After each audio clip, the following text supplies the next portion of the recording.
Decision Day 2024 is right around the corner, and we know that right now is the time for you and your college-bound seniors to really figure out where they're going to college and how are you guys going to pay for it. So many questions surrounding this. So joining us this morning is Frank Gomez. He is Associate Director of Scholarships Financial Aid at the University of Houston. He's going to help us figure this all out. First of all, thank you for coming back, Frank. Appreciate it. Thank you and for helping our families here. Okay, so what is the latest right now for families that are, just wondering, like, I know I have to fill out this FAFSA form, but it's been delayed. So families now have some extra time. Absolutely. Yeah, I strongly encourage students to go to studentaid.gov and fill out that FAFSA application as soon as possible, because initially the deadline was mid-January for the state priority funding, but they pushed that deadline back until mid-March. So one thing to keep in mind for students, that the earlier they apply, the more eligibility they're going to be considered for. So for example, I think there was a study recently that showed that students that complete the application within 3 months of the launch of the application of the FAFSA will receive almost twice as much in grant funding. So, yeah. My goodness. Who would know this kind of stuff? I don't think our families would know, like, the sooner, as long as I fill it out, right? As long as I just get it done. But it's whoever does it as fast as possible will be in a better situation. Yes, yeah, absolutely. Because what happens is when you fill out the application early, the state gives that deadline so that way they can consider, they need to have time to figure out how much need the student or the family has. So by getting that application done as soon as possible, they're going to be considered for much more money than they would have if they missed that priority deadline. So for the state of Texas, March 15th is an important deadline to be aware of for filling out that FAFSA application. You can fill it out after March 15th, but you'll probably get less money than you would have if you completed it by the March 15th deadline. Okay, moms and dads and grandparents out there, March 15th, write it down. Circle the calendar right now. Let everybody know. Okay, so what should students be doing right now? Should they be researching? Should they be looking up stuff? Obviously, filling out this application. Yeah, so so the FAFSA, which is the free application for federal student aid, is just one type of application to fill out. But there are other forms that you want to fill out as well, or other types of aid. So my recommendation is usually to look at, I look at it as a pyramid, where the federal government money is at the bottom from the FAFSA application. That's typically the large base amount of money. Then you want to work your way up. So for example, you want to look at the state of Texas website. The comptroller has a website with resources of scholarships and grants that you can apply for. Then you want to look at what the city of Houston offers. The city of Houston has a website with scholarships and grants you can apply for as well. And then you want to start looking at the universities that you're thinking of attending. So they might have some scholarships and grants that you can apply for. So you want to keep working your way down. And another one that is often overlooked are your local churches, congregations, and nonprofits as well. So basically, you're trying to build a package of financial aid from multiple sources. Don't look at just the FAFSA only, but look at various sources as well.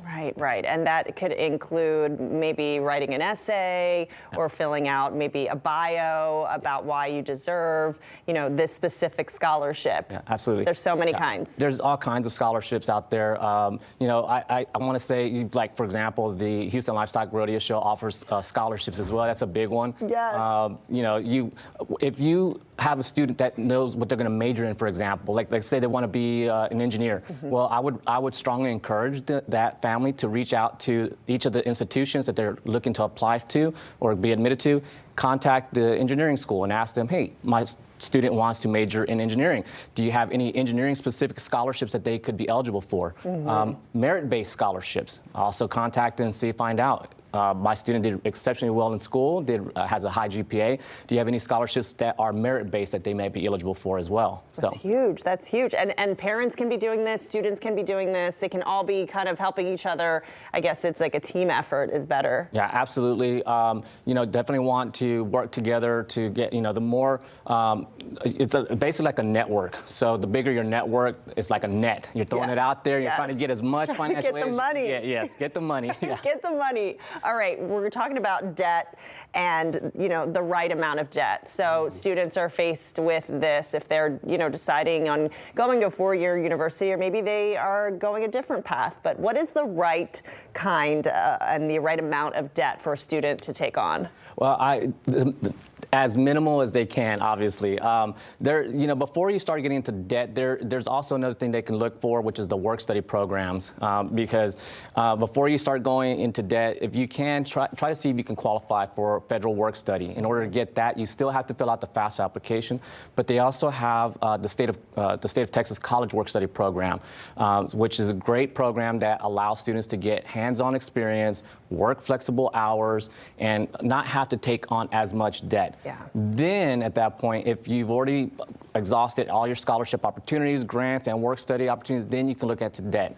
Now, the first kind of debt that I would probably say if a student was looking to get any loans would be subsidized loans from the federal government. And that's because the interest that is accruing on it is going to be paid for by the Department of Education for you as long as you're in school. Okay. Yeah. So it's a lot of these private banking loans that are a little bit iffy. Yeah, I would say typically you would want to stick with federal direct loans if possible, just because they have different programs such as the income-based repayment plans, forgiveness loans. They'll forgive your loans potentially depending on what you're, what you go to work for. It's like if you're a teacher or in your public sector, so they have the public service loan forgiveness program. The next one typically would be like your state loans. They have the college access loans, which is what is offered through the state of Texas, and then you have, the private loans as well, which I typically would try to steer students away from that. But if they really need it, that is an option out there. Right. Okay. And then do financial aid options vary if students, depending on where students decide to go to school? I guess so in-state versus out-of-state. Yeah, absolutely. So in-state's always going to be a lot cheaper for residents. That's because, as a resident, you're paying taxes here in the state. Yep. So you definitely would, if you're trying to cut back on your costs, you would want to try to stay with in-state tuition. Now, if you do go out of state, know that typically your costs are going to probably be a lot higher, typically possibly double the cost. But yeah, so that's something to keep in mind when you're applying for financial aid for outside, the state of Texas. Yeah. Okay. So the big takeaway is get those forms filled out as soon as possible because that money is waiting for the first group to come in and take it. Absolutely. And I do want people to be aware that, when you fill out the FAFSA, it is using information from 2 years ago. Okay. So, a lot of families incur, they have some financial issues that have changed in that time frame, and they can call their financial aid office and ask about appealing their FAFSA because, if they're having some, let's say, for example, a family member lost their job in the last 2 years or had some medical expenses, they can go to the financial aid office, speak with them, and explain their situation, and then they can walk them through an appeal process that can reevaluate their financial aid application and possibly give them some additional funding. Yeah, because life happens and things change within 2 years. I mean, that's huge. That's a huge amount of time. Sure. And they need to do that really quickly because that process does take some time and you have to provide a lot of documentation as well. Yeah. But that's something that I would recommend to students if anything like that has happened in the last 2 years. Lots of options. Absolutely. To get our students to college, get it paid for, get them as much money as possible. Frank Gomez, thank you so much for being here with us. Director of Scholarships and Financial Aid with U of H. Thank you again.